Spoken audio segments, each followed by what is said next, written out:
ताकि जल्दी से जल्दी हम उसको मनन कर सके। हाँ तू आपले अन्न भुकेल्यास वाटावे, हाँ तू लाचारास व निराश्रितास आपल्या घरी न्यावे, हम्म, उघडा दृष्टीस पडल्यास त्यास वस्त्रे द्यावी, तू हम्म, आपल्या बांधवाला तण लपवू नये, हाच हम्म, तो उपास नव्हे काय? हम्म, असे करशील तर तुझा प्रकाश प्रभातीप्रमाणे फाकेल, तुझी हम्म, जखम लवकर भरेल, तुझी हम्म, धार्मिकता तुझ्या पुढे चालेल व हम्म, परमेश्वराचे गौरव तुझ्या पाठीराखे होईल. हम्म। तो परमेश्वर को कौन सा उपवास पसंद है? परमेश्वर को कई तरह का उपवास करेंगे तो पसंद लगता है। ये भाग में एकदम क्लियर लिखा है, जो भूखे रहने से नहीं तो दूसरा दूसरा तरीका से हम उपवास करते हैं, उससे बढ़कर जब तुम उस उपवास का मतलब है, तुम उपवास का मतलब पेट को मार के नहीं तो भूखे में रह के, वो पैसा से बचने के लिए नहीं है, दूसरों को मदद करने के लिए लिखा गया।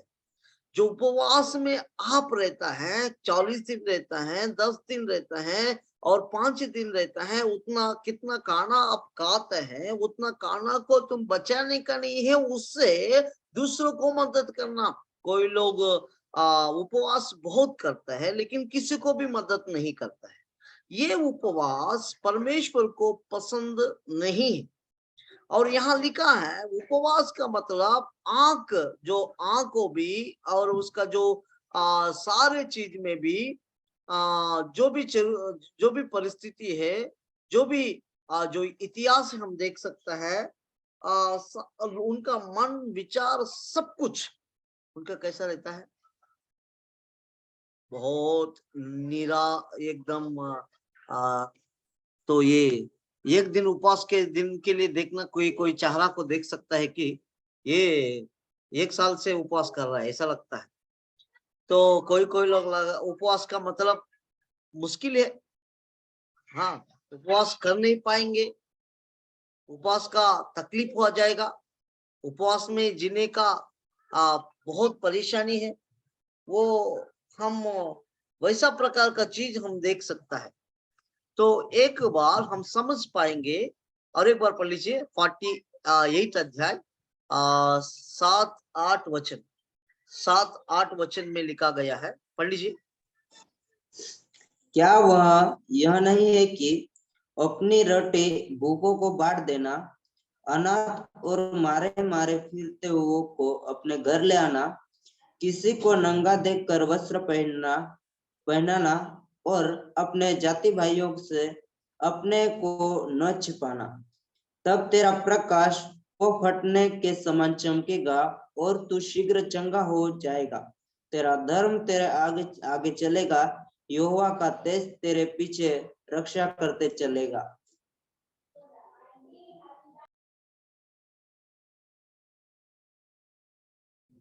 यहाँ हम मराठी में लिखा है, ये जो उपवास है परमेश्वर को पसंद हुआ उपवास, ऐसा लिखा है। हिंदी में लिखा है का भाषा में नहीं, ठीक है। ये जो भाग में आप लोग ध्यान से मनन करेगा तो उसमें लिखा गया है कौन सा उपवास मेरे को पसंद है, मैं क्या उपवास होना चाहता है, जो कौन सा उपवास को मैं पसंद करता हूँ, ऐसा करके परमेश्वर क्लियर लिखा गया है। और हमारे जीवन में जो जिसको हम मदद करना चाहता है, वही सही उपवास का मतलब है। कोई भी पढ़ लीजिए, उससे आगे का वचन मतलब 5 वचन पढ़ लीजिए, 58:5।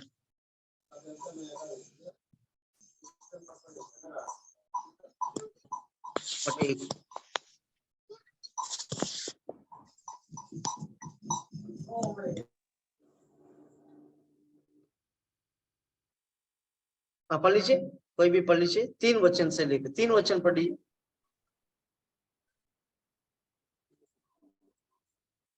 यशायाह पुस्तक 58 अध्याय यशाया का है। हाँ, यशाया का ही 58 अध्याय 3 वचन, 3, 4, 5। असाचा परिणाम तर असं होतो की तुम्ही त्यावेळी कटकटी करिता व दुष्टपणाने ठसाठसी करिता तुमचा शब्द उधर व लोगी ऐकू यावा याकरिता तुमचे हलीचे उपास आहे असे नाही। ठीक है, ये 3 अध्याय 3 वचन से लेकर 3 वचन, 4 वचन, 5 वचन में एकदम क्लियर लिखा है, मैं कौन सा उपवास पसंद करता हूं। ये उपवास का मतलब परमेश्वर के साथ रिश्ता, जो कोई परमेश्वर के साथ रिश्ता रखता है, उनका स्वभाव एकदम परमेश्वर के जैसा ही रहता है। परमेश्वर पसंद करता है। कोई लोग उपवास का दिन उनका मन, दिल, विचार सब झगड़ा करते हैं। सही में उपवास का दिन आज जाएंगे, मंदिर में जाएंगे करके लोग उपवास का दिन के लिए आएंगे तो परिवार में झगड़ा हो जाता है, नहीं तो पड़ोसी के साथ झगड़ा हो जाता है, नहीं तो किसी के साथ संबंध भेदभाव हो जाता है। कारण क्या था? शैतान हमारे को उपवास प्रार्थना में आगे नहीं बढ़ने नहीं देता, उपवास प्रार्थना को डिस्टर्ब करना चाहता है। उपवास प्रार्थना, देखो चंगाई मीटिंग रखो, सब लोग आएंगे, लेकिन उपवास प्रार्थना के पास कोई भी नहीं रहेगा। उपवास मतलब जो अर्थ है, जो संस्कृत का अर्थ है, उपा मतलब उपस्थिति, और जो उपा मतलब भूखे में, मतलब भूखे में रहने का, और उसका जीवन में एक परीक्षा ऐसा लिखा गया है। उपा का जो अर्थ है परीक्षा, और वास मतलब वहां रहना चाहिए। उपवास का मतलब परमेश्वर के साथ निवास करना है, परमेश्वर के साथ रिश्ता रखना है। ये उपवास परमेश्वर चाहता है। ये उपवास के द्वारा परमेश्वर महिमा होता है, और दूसरों को मदद करने चीज में भी उपवास होता है, और उपवास दूसरों को मदद करना चाहिए। और इसमें उपवास में हमको क्या क्या लाभ मिलता है वो पढ़ेंगे। पहले पॉइंट, पहले विषय मैं बताना चाहता हूँ। पहले विषय, उपवास के द्वारा हम शैतान को जीत सकता है। उपवास के द्वारा हमारा जो परीक्षा को, नहीं तो हमारा जो परिस्थिति को हम बदल सकता है उपवास के द्वारा। मत्ती सुसमाचार 4 अध्याय 1 से लेकर 11 तक हमको सब पता है, लेकिन उसमें आप पहले वचन पढ़ लीजिए तो हम समझ पाएंगे। मत्ती सुसमाचार 4 अध्याय पहले से लेकर, ये भाग में हम समझने के लिए और सोचने के लिए और विचार करने के लिए बहुत कुछ परमेश्वर ने हमारे लिए रखा गया। एक महत्वपूर्ण चीज है परमेश्वर की सामर्थ्य और परमेश्वर की उपस्थिति हम अनुभव करने के लिए परमेश्वर ने दिया गया एक चीज है। पढ़ लीजिए मत्ती सुसमाचार। हाँ तेव्हा सैतानाकडून येशूची परीक्षा व्हावी हाँ म्हणून आत्म्याने त्याला अरण्यात नेले। हाँ मग ठीक है। त्याने 40 दिवस हाँ 40 दिवस, मग त्याने 40 दिवस व 40 रात्री उपवास केला, हाँ त्यानंतर त्याला भूक लागली। 40 दिन उपवास केला, उसके बाद में परमेश्वर को भूख लगा। 40 दिन उपवास के टाइम में और 40 दिन उपवास के पहले परमेश्वर यीशु मसीह पहले पहले शैतान को एक घबराहट आ गया। क्यों उपवास? जो कोई उपवास करता है उनका जीवन में शैतान डरता है।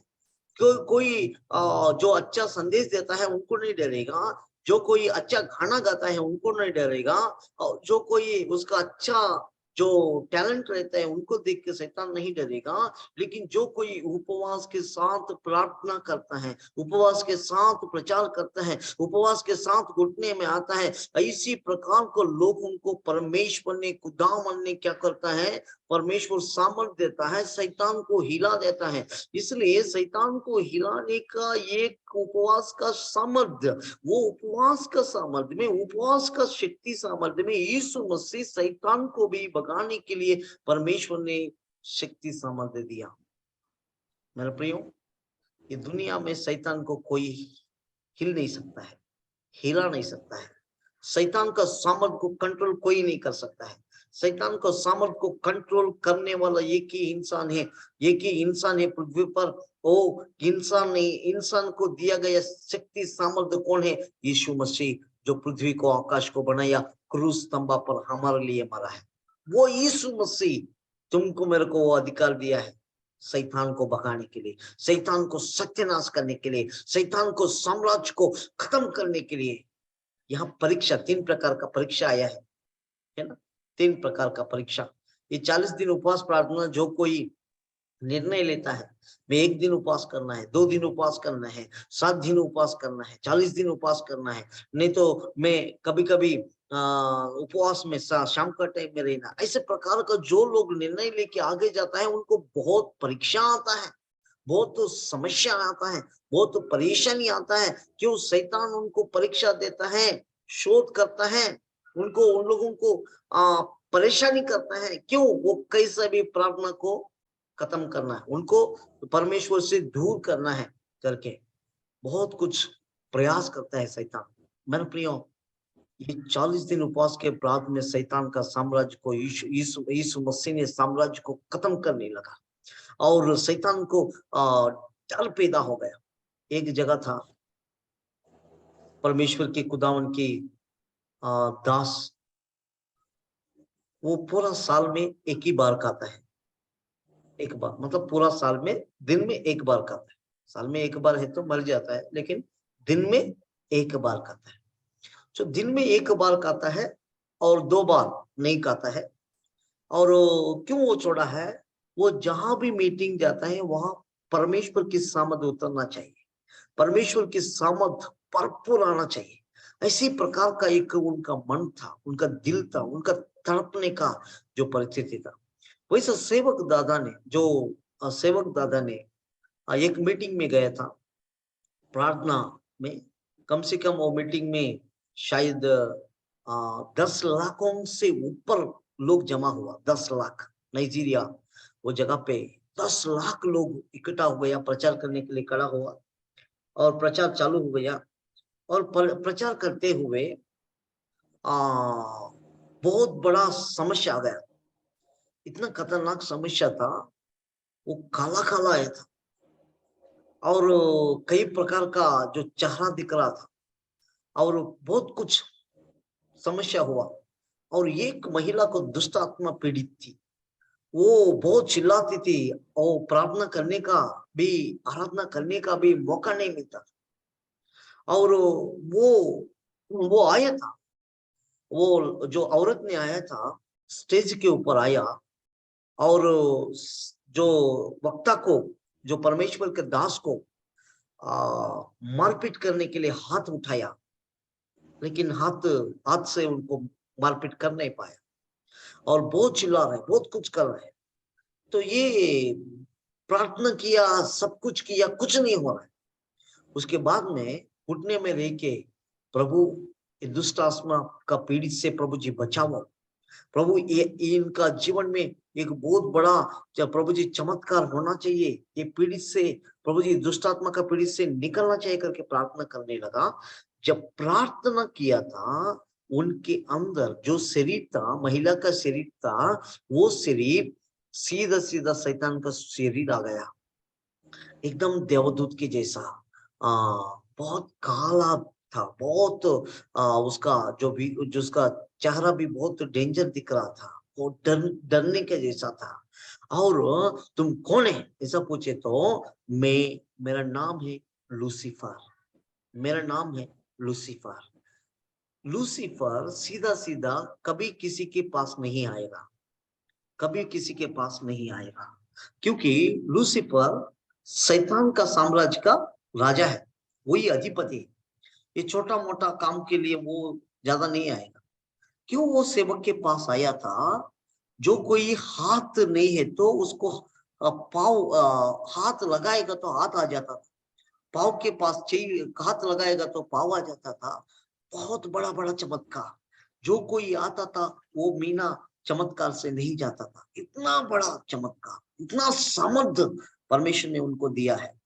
तब लूसीफर ने कहा था, मेरा चाला को भेजा, तुमको कुछ नहीं कर पाए, और मैंने मेरा जो बड़ा बड़ा जो शैतान का जो अधिकारी लोगों को मैं भेजा, तुमको कुछ नहीं कर पाया, इसलिए मेरा राज्य को तुम खत्म कर रहा है, इसलिए मैं आना चाहिए करके वो सीधा लूसीफर आके झगड़ा कर रहा था, सीधा आके, बहुत भयंकर दिख रहा था, उसको भगाने के लिए भी ताकत बहुत मुश्किल हुआ था, लेकिन प्रार्थना किया।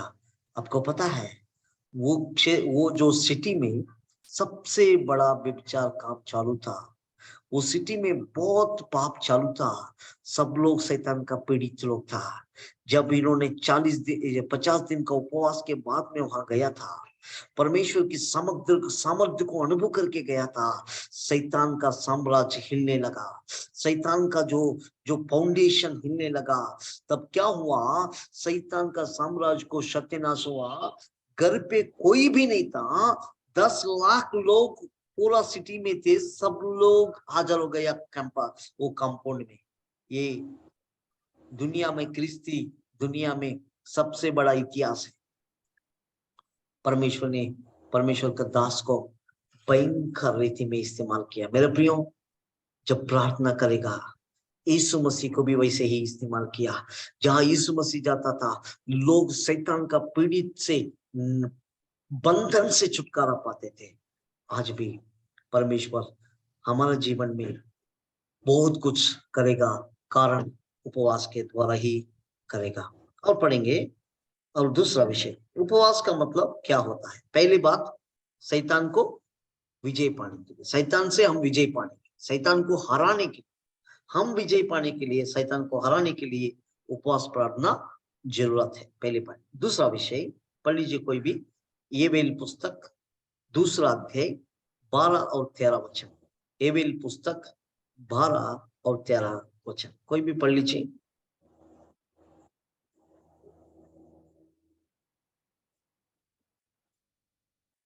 एबेल पुस्तक 2 अध्याय 12 और 13 वचन। हाँ, इसके पास बाइबल है, थोड़ा जल्दी निकालने का।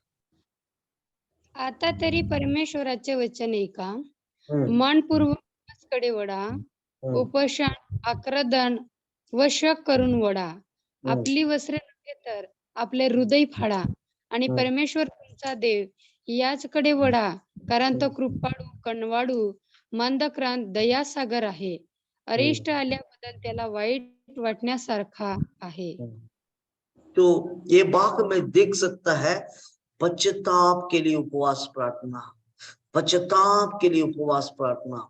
बहुत जवान लोग ये चीज में बोलता है, मैं जब वो आराधना में रहता है, जब मैं प्रार्थना करने का टाइम में, जब मैं परमेश्वर की शक्ति के सामर्थ्य के वचन को अनुभव करने का टाइम में, मुसीबत के टाइम में, संकट के टाइम में जब मैं रहेगा, तो परमेश्वर इतना मेरे को जो सामर्थ्य देता कि मैं कुछ भी करूं, मैं परमेश्वर को सामर्थ्य को अनुभव करूं, ऐसा लोग बोलते हैं। लेकिन जब बाहर चले जाएगा, पाप में पड़ जाता, मेरा विचार बदल जाता है, मेरा सोच बदल जाता है, लेकिन मेरा अंदर में जो मैंने पहले जो पाप किया, वो पाप का क्षमा नहीं मिल रहा है।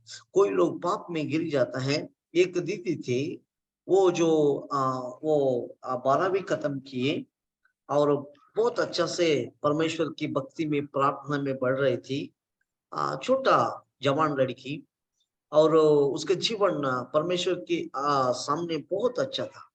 सेवकाई में भी बहुत परमेश्वर ने उनको सब जगह पे इस्तेमाल किया और एक नमूना जीवन जिया।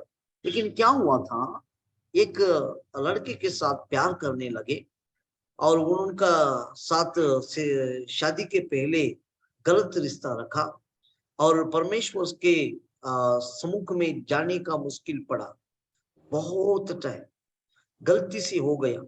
जो पाप किया था वो लड़की को जानता नहीं था। वो जो ऐसे ही हो गए कि जो उनका जो प्यार किया इंसान ने कोल्ड ड्रिंक में कुछ दवा डाल दिया और उसको नींद गोली डाल दिया और नींद हो गया तो पाप कर दिया। तो बाद में बहुत परेशानी हुआ। तो हाँ, जब हमने मीटिंग गए थे, यूथ मीटिंग में, वो बोल रहे थे मैंने गलत कर दिया, लेकिन वो सब छोड़ दिया, लेकिन मेरा मन में, मेरा दिल में जो मैंने गलत कर दिया था, मैंने जो पाप किया था, वो पाप मेरा अंदर से नहीं बाहर नहीं जा रहा है। मैं 2-3 बार सुसाइड करने के लिए कोशिश कर रहा हूँ, 2-3 बार मर जाने के लिए मैं कोशिश किया हूँ। मैं ऐसा करके बहुत रो रहे थे। कारण क्या था? ये सब प्रकार का अंदर का जो चीज को बाहर निकालने के लिए, पश्चाताप पाने के लिए उपवास के साथ परमेश्वर के चरणों में घुटने में रह के रो के प्रार्थना करेंगे तो व्यक्तिगत पश्चाताप का जीवन परमेश्वर देगा। परमेश्वर लोगों को कैसा पश्चाताप मिलता है, हम बहुत लोगों को प्रार्थना करता है, बहुत कुछ करता है, लेकिन परमेश्वर की सामर्थ और परमेश्वर की पाप क्षमा कब पाएंगे? जब तक लोग उपवास नहीं करेंगे, पश्चाताप नहीं आएंगे। जब तक उनका जीवन में पश्चाताप का जीवन नहीं रहता है, पश्चाताप का जिंदगी नहीं होता है, उनका जीवन में, वो उसका जीवन में बहुत तकलीफ है। पश्चाताप का जीवन आज लोग मन पे ना है तो सारे लोग, मंडली का लोग घुटने में रह के रो के प्रार्थना करना, प्रभु जी ये लोगों का जीवन बदलिए प्रभु, ये दारू से मुक्ति दीजिए प्रभु, प्रभु जी व्यभिचार से मुक्ति दीजिए प्रभु, ये भयंकर चीज में फंसा हुआ लोगों के साथ प्रभु जी जो क्या कर रहा है पता नहीं चलता प्रभु जी। यीशु मसीह ने क्रूस स्तंभ पर, जब यीशु मसीह क्रूस स्तंभ पर था, दूसरा शब्द यीशु मसीह ने कहा था, प्रभु ये जो क्या कर रहा है इनको मालूम नहीं, क्षमा दे, क्षमा दे, क्षमा दे। क्यों कहा? यीशु मसीह को मारने के लिए तैयार थे, पिटाई दिए थे और पूरा खून निकलने लगा, पूरा तकलीफ उठाया। यीशु मसीह तुम्हारे लिए, मेरे लिए स्वर्ग छोड़ के पृथ्वी पर आया। इतना ही नहीं है, वो यीशु मसीह का जो प्यार और त्याग है, ये लोग क्या करता है पता नहीं चल रहा है। क्षमा दे दो, क्षमा दे दो। आज पृथ्वी पे वो प्रार्थना करने के लिए परमेश्वर मौका दिया, मंडली को दिया, तुमको दिया, मेरे को दिया। प्रभु जी ये लोग क्या पाप कर रहे हैं पता नहीं चल रहा प्रभु जी। दारू से दारू, व्यभिचार से व्यभिचार और गलत रिश्ता, गलत जो जगह, प्रभु जी इनका जीवन बदल दीजिए, इनका परिवर्तन कीजिए। जब हम उपवास के साथ, जब तक यीशु मसीह हमारा प्रार्थना सुनेगा, तब तक परमेश्वर को प्रार्थना को छोड़ने का नहीं। प्रभु जी ये व्यक्ति पश्चाताप करना है, उनका आपका डायरी में लिखो, प्रभु ये मेरा पत्नी ने, मेरा पति, मेरा बच्चे, मेरा परिवार, मेरे रिश्तेदार लोग, ये लोग पश्चाताप करने हैं प्रभु जी, करके डायरी में लिख के हर दिन उन लोगों के लिए रो के प्रार्थना करने लगेंगे तो जरूर परमेश्वर ये इतिहास बदल देगा। उसका जीवन सुधर जाएगा, उसका जिंदगी में पवित्र जीवन आएगा, उसका जीवन में परमेश्वर बहुत आश्चर्यकार करने वाला। पहली बात मैंने कहा था, शैतान को जय पाने के लिए, विजय पाने के लिए, जो परीक्षा में शैतान से बढ़कर परीक्षा हम बोल सकते हैं, परीक्षा में विजय पाने के लिए हम उपवास कर रहे हैं। दूसरा, पश्चाताप करने के लिए, लोग परमेश्वर के पास पश्चाताप करने के लिए हम उपवास प्रार्थना करना है। क्यों? मंडली में पाप, क्यों लोग व्यसन से बाहर नहीं आता है, क्यों लोगों का जीवन में ऐसे प्रकार का चीज बोल बोल के, संदेश दे दे के थक जाता है? कारण उपवास का प्रार्थना उनका जीवन में नहीं है, उनका जीवन में नहीं है। आज ये उपवास का प्रार्थना जो कोई सिखाता है, वो उनका जीवन में एक बदलाव आता है। और तीसरा पढ़ लीजिए, नेहमिया पुस्तक पहले अध्याय 4 वचन। तीसरा में क्यों उपवास प्रार्थना? यहाँ बहुत बड़ा एक काम है, परमेश्वर की राज्य जो बांध काम के लिए। यहाँ यरूशलेम मंदिर है, उसका दीवार नहीं है, उनको देखभाल करने वाला कोई नहीं, बहुत भयंकर परिस्थिति था, वो सोचने का, विचार करने का भी बहुत मुश्किल था। वो जगह पे परमेश्वर ने, वो लोग क्या किया था, पढ़ लीजिए। ये बातें सुनते ही मैं बैठकर रोने लगा हाँ। और कितने दिन तक विलाप करता और स्वर्ग के परमेश्वर के सम्मुख उपवास करता और यह कहकर प्रार्थना करता रहा, हे स्वर्ग के परमेश्वर यहोवा, हे महान और भय योग्य ईश्वर, तू जो अपने प्रेम रखने वाले और आज्ञा मानने वाले के विषय में वाचा पालता और उन पर करुणा करता है, तू कान लगाए और आंखें खोल रहा कि जो प्रार्थना में तेरा दास इस समय तेरे दास इस्राएलियों के लिए दिन रात करता रहता हूँ, उसे तू सुन ले। मैं इस्राएलियों के पापों को हम लोगों ने तेरे विरुद्ध किए हैं मान लेता हूँ। मैं और मेरे पिता के घराने दोनों ने पाप किया है। यहाँ हम देख सकता है नेहमिया उन्होंने प्रार्थना करते हैं। तीसरा जो पॉइंट है प्रार्थना, और तीसरा उपवास प्रार्थना परिस्थितियों को भी बदल जाता है। यहाँ का परिस्थिति था राजा को बताना है। राजा कौन है? बहुत बड़ा इंसान। उनको हम वो एक बार बोल दिया तो हम उनका बात को वापस नहीं ले सकता है। सो राजा का जो शब्द निकल गए तो पूरा राज्य के लिए लागू हो जाता है, उसका आगे पीछा नहीं होता है। इसलिए राजा के पास बोलना है। क्या करेंगे? पहले राजा को बोलने के पहले जो राजा को बनाया खुदावन परमेश्वर को बोलना है करके, लोगों का तकलीफ को देख के, लोगों का परिस्थिति को देख के परमेश्वर का जो सामर्थ्य को मंडली में बिखरने लगे, मंडली में खराब करने लगे, मंडली में वो एक बहुत बड़ा समस्या आने लगी। यरूशलेम मंदिर के दीवार से सुरक्षित नहीं था और बांध काम नहीं था, इसलिए वहां का जो जवान लड़की लोगों को लेके जो बाहर का लोग उसको खराब करते थे, लूटते थे, तकलीफ देते थे, पवित्र मंदिर को अपवित्र करने लगे। तो ये सारे चीज सुन के उनका मन तड़प गया। नेहमिया सोने का नहीं होगा, वो नौकरी कर रहा था, वो बहुत राज्य महल में नौकरी करने वाले इंसान को परमेश्वर ने दर्शन दिया। पहले वो काम करने के पहले प्रार्थना करने लगे, रो रो के प्रार्थना किया, पश्चाताप किया, प्रभु जी बचाओ प्रभु, आंसू के साथ प्रार्थना किया। मेरे प्रियो, मैं बहुत बार बताया हूं, हमारा एक एक आंसू परमेश्वर के जो बॉटल में रखा गया है, परमेश्वर के पास है। आपका आंसू व्यर्थ नहीं होगा, आपका आंसू कभी वेस्ट नहीं होगा।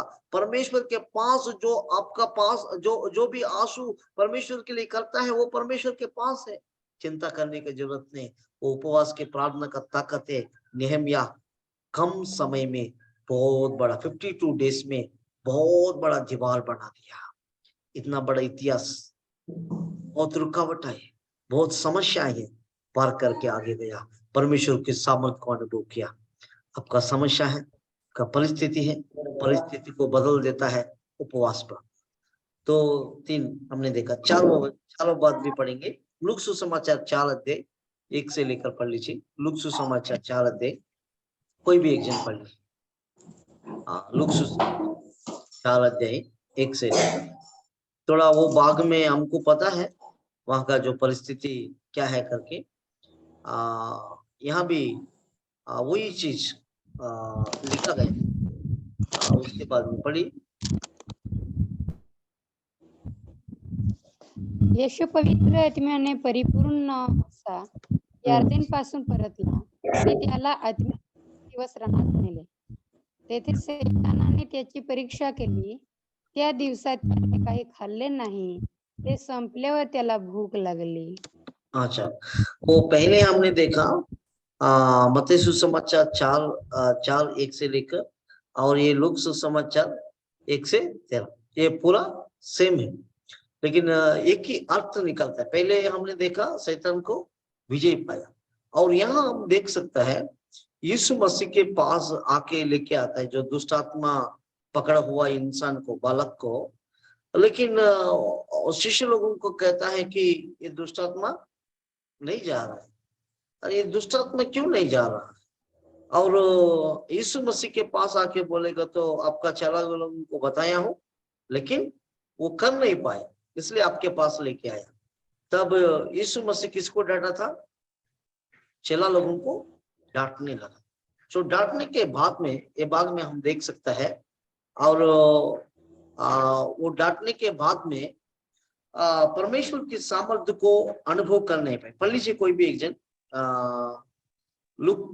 लुक सुसमाचार 13:11 है ना।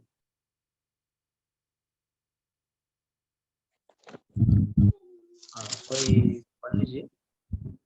तेव्हा पहा 18 वर्ष विकाराचा आत्मा लागलेली एक मार्क सुसमाचार 9:21 पढ़ लीजिए, क्षमा कीजिए। मार्क सुसमाचार 9 अध्याय 21 वचन पढ़ लीजिए। मार्क सुसमाचार 9 और 21 वचन। तेव्हा त्याने त्याच्या बापाला विचारले, ह्याचा असे होऊन किती काळ लटला? तो म्हणाला, बाळपणापासून। तो उसमें 19 वचन पढ़ लीजिए ना, 18-19 वचन में क्लियर लिखा है 18-19। तो जेथे जेथे त्याला धैर्यता येते तेथे तेथे तो खाली आपडतो, मग हा तोंडाला फेस आणून कडकडादात खातो व नीट पडतो। त्याला काढावे म्हणून आपल्या शिष्यांना मी सांगितले, परंतु त्यांना तो काढता येईना। ह्यावर तो म्हणाला, हे विश्वासी, मी कठोर तुमच्या बरोबर असणार। कठोर तुम्हाला विश्वासी क्या बोला? विश्वासहीन। विश्वासहीन मतलब उजगे विश्वासी, नहीं तो कमजोर विश्वासी। कितना साल तुम सब तो साथ रहेगा? और कठोर तुम्हाला वागवून घेणार। वागवून घेणार मतलब सहन करेगा। त्याला माझ्या, ठीक है, थैंक यू। तो ये बात में देख सकता है कितना दिन मैंने सहन करेगा, कितना दिन तुम्हारा साथ में रहेगा। ये दो चीज यीशु मसीह क्यों प्रश्न उठाया था? चारवा बात है शैतान को जो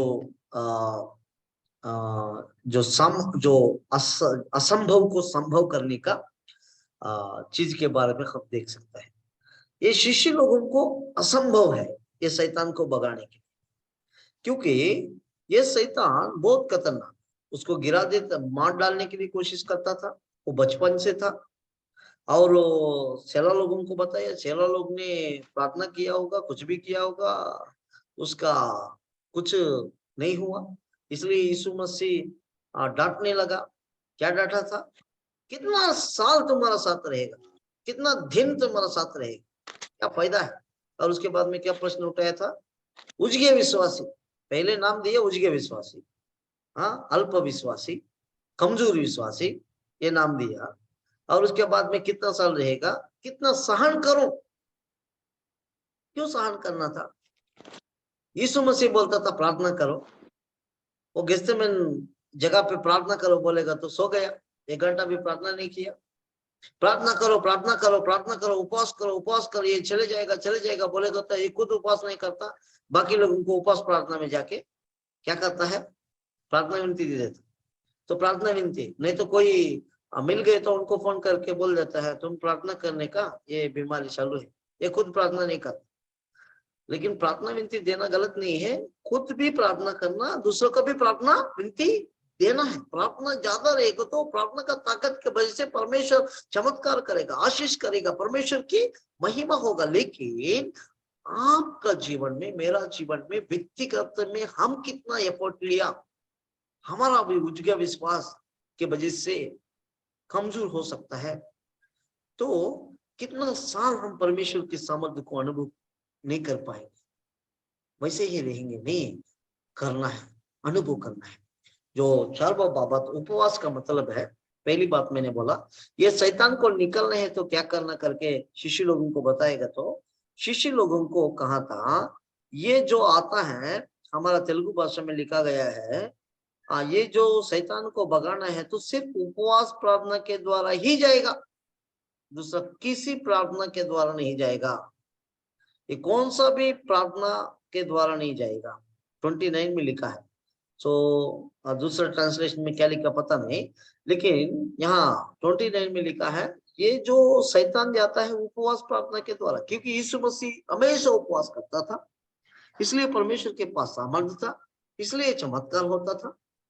हमारे जीवन में भी असंभव को संभव करना है तो शैतान का जो स्थिति को, लोगों का जीवन को परिवर्तन आना चाहिए तो उपवास प्रार्थना जरूरत है। पहली उपवास प्रार्थना शैतान परीक्षा को जीतने के लिए, दूसरा उपवास प्रार्थना जो पश्चाताप करने के लिए, तीसरा उपवास प्रार्थना जो परिस्थिति को बदलने के लिए, और दूसरा उपवास प्रार्थना और तीसरा उपवास प्रार्थना ये कि परिस्थिति को बदलने के लिए, चारवा है शैतान का साम्राज्य को सत्यानाश करने, असंभव को संभव करने के लिए। पांचवा बात पढ़ लीजिए, प्रेषित 14:23 14 और उसका 23, प्रेषित 14:23। इसमें हम देख सकता है उपवास का मतलब क्या है। उपवास प्रार्थना में इतना ताकत कैसा है। उपवास इसीलिए करना है शैतान को जय पाने के लिए, उपवास इसीलिए करना है हम मन फेरने के लिए, उपवास इसीलिए करना है परिस्थिति को बदलना चाहिए, उपवास इसीलिए करना है शैतान को हराना है और असंभव को संभव करना है। और पांचवा बात उपवास इसीलिए करना है, पढ़ लीजिए 14:23। त्याने त्याची प्रत्येक मंडळीत वडील निवडले आणि उपवास प्रार्थना करून ज्या प्रभूवर त्याने विश्वास ठेवला होता त्याकडे त्यांना सपविले। जो उपवास करने के बाद में कि सेवकाई में लोगों को नियुक्त किया है, नया लोग आने लगा सेवा में और सेवा के लिए लोग तैयार हो गया, सेवा करने के लिए मन आया। उपवास का प्रार्थना का ताकत है परमेश्वर के सामर्थ्य की वजह से, परमेश्वर की महिमा की वजह से, परमेश्वर की जो सेवा करने वाला लोगों को परमेश्वर ने एक दर्शन दिया, वो आगमन को दर्शन दिया, लोगों को दर्शन दिया, विश्वास को दर्शन दिया। यहां हम देख सकता है हमारे जीवन में लोग परमेश्वर के लिए कुछ करना है तो, परमेश्वर की इच्छा को पूरा करना है तो, मंडली परमेश्वर की इच्छा को पूरा करना है तो, हमारा परिवार परमेश्वर की इच्छा पूरा करना है तो उपवास प्रार्थना जरूरत है। उपवास प्रार्थना बहुत जरूरत है। और वही अध्याय में 13 अध्याय 2-3 वचन परमेश्वर की सेवा बढ़ने के लिए क्या करना चाहिए और परमेश्वर के सेवकाई के लिए पांचों पॉइंट हमने देखा, उपवास करना चाहिए। अभी 13 अध्याय में 2-3 वचन पढ़ लीजिए। ते प्रभूची सेवा व उपवास करीत असता पवित्र आत्मा म्हणाला की बर्नबा व शौल यांना ज्या कार्यासाठी मी बोलाविले आहे त्यासाठी त्यांना माझ्याकरिता वेगळे करून ठेवा। तेव्हा त्यांनी उपवास व प्रार्थना करून आणि त्याच्यावर हात ठेवून त्याची रवानगी केली। यहाँ हम देख सकता है उपवास का प्रार्थना का ताकत का वजह से ये बरनबास और ये दोनों बरनबास और पौलुस को एक अलग सेवा, अलग तरीका, अलग ज्ञान, अलग तरीका से परमेश्वर ने बुद्धि ज्ञान दिया। मेरे लिए इन लोगों को सेपरेट करो क्योंकि इन लोगों को मैं बहुत बड़ा इस्तेमाल करना चाहता है, ये दुनिया को उलट पलट करना चाहता है और ये दुनिया में बहुत बड़ा एक जागृति लेके आना चाहता है। उपवास प्रार्थना के द्वारा हमारा जो सेवक है, हमारा जो व्यक्तिगत जीवन, हमारा जो जहां भी जाता है, स्कूल में जाता है, पढ़ाई करता है, कुछ भी है, हम एक्स्ट्राऑर्डिनरी रहता है, साधारण लोग नहीं रहेंगे, असाधारण लोग रहता है। परमेश्वर इतना आशीष करता है कि हमारे बारे में लोग बोलना चाहिए वैसा परमेश्वर के सामर्थ्य उतर जाएगा। यहाँ हम देख सकते हैं इन लोगों को एकदम स्पेशल,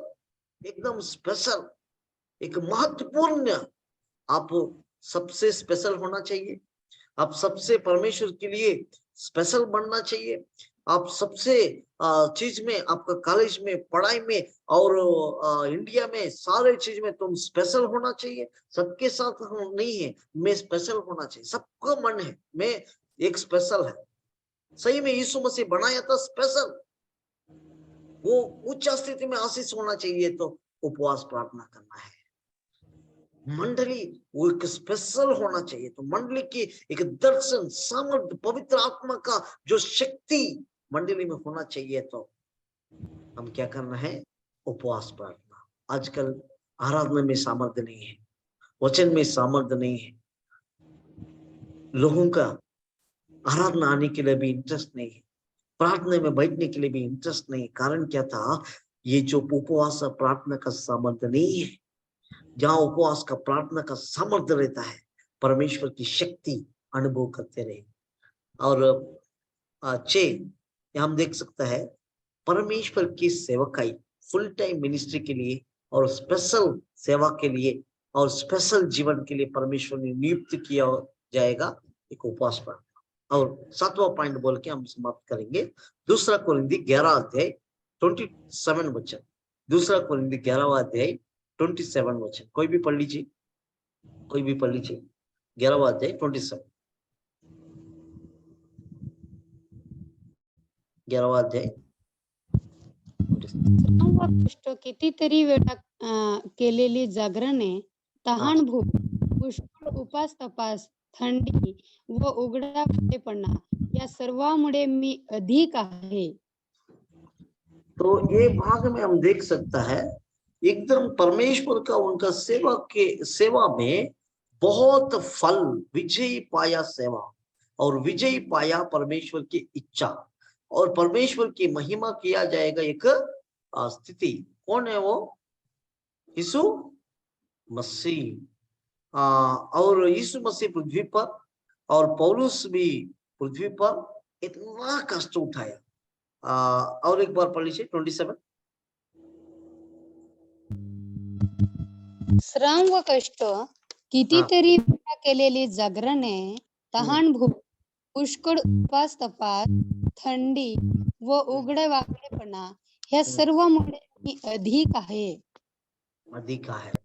सो ये भाग में हम देख सकता है, मेरा जीवन में पौलुस नहीं कहता है, पौलुस उन्होंने बोल रहा है, बहुत प्रयास किया हूँ, कष्ट उठाया हूँ, और नींद नहीं है, बहुत रात में मैं नींद नहीं है, और मैं भूखे में रहा था, और बहुत कंटिन्यू उपवास के साथ था। ठंडी में बहुत ठंडी लग रहा था। कभी कभी कपड़ा भी सही कपड़ा मेरा जीवन में रहता नहीं था। और इनका बोलने का चाहिए तो बहुत कुछ है। इतना दुख उठाया, इतना कष्ट उठाया हूँ। क्यों? परमेश्वर खुदावन के लिए। क्यों? जीवित परमेश्वर के लिए। क्यों? परमेश्वर यीशु मसीह के लिए। वो परमेश्वर स्वर्ग छोड़ के पृथ्वी पर आया, मेरे लिए मर गया, मेरे लिए वो दुनिया पे आके इतना त्याग किया। वो परमेश्वर के लिए, परमेश्वर के राज्य के लिए मैं हर दिन उपवास करता हूँ, उपवास के साथ मैं जीता हूँ, उपवास का सामर्थ्य को अनुभव करता हूँ। मेरे प्रियो, उपवास का सामर्थ्य आपको पता है, बाइबल के इतिहास में, साइंटिस्ट इतिहास में, दुनिया के इतिहास में ज्यादा उपवास करके मर गए आदमी करके कोई नहीं।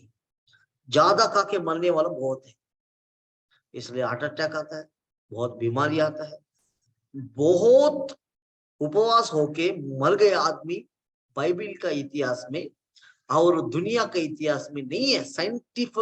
साइंटिफिकल प्रूफ में भी जो उपवास में रह के आदमी ऐसा हो गया नहीं है, लेकिन वो सामर्थ्य के साथ किया। जितना भी साल जिया है पृथ्वी पर, बहुत बड़ा सामर्थ्य को, बहुत बड़ा जागृति को लेके आया। यीशु मसीह 3.5 साल था, 3.5 साल स्वर्ग को दुनिया में उतराया, स्वर्ग राज्य को पृथ्वी पर लेके आया। पेतरस कम दिनों में सेवकाई किया, स्वर्ग को पृथ्वी पर लेके आया। पौलुस कम दिन में सेवा किया, वो स्वर्ग को पृथ्वी पर लेके आया। आज आप स्वर्ग को पृथ्वी पर लेके आना चाहता है, स्वर्ग राज पृथ्वी पर ही अनुभव करना चाहता है, उपवास करो, व्यक्तिगत उपवास करो, परमेश्वर के साथ रिश्ता रखो। जरूर आपका उपवास के प्रार्थना के द्वारा बदल जाएगा, आपका जरूरत को पूरा करेगा। 7 बात मैंने बताया, शैतान से विजय पाने के लिए, परीक्षा से विजय पाने के लिए, पाप से विजय पाने के लिए, शारीरिक इच्छा से विजय पाने के लिए, गंदा चीज से विजय पाने के लिए। आजकल जो गलत पिक्चर देखते हैं, गलत वीडियो देखते हैं, गलत सपना देखते हैं, लेकिन उससे बाहर नहीं आ पाते लोग। ये कारण पश्चाताप की प्रार्थना जरूरत है।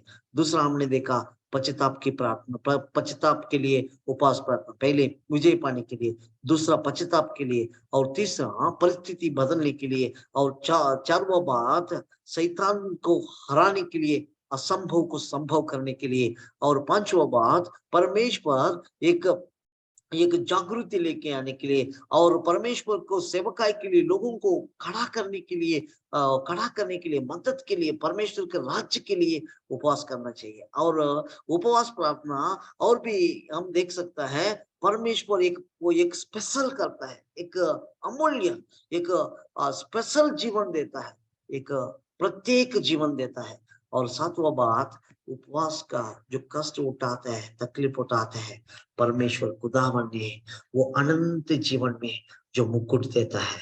इतना ही नहीं, पृथ्वी पर वो अनुभव करते हैं।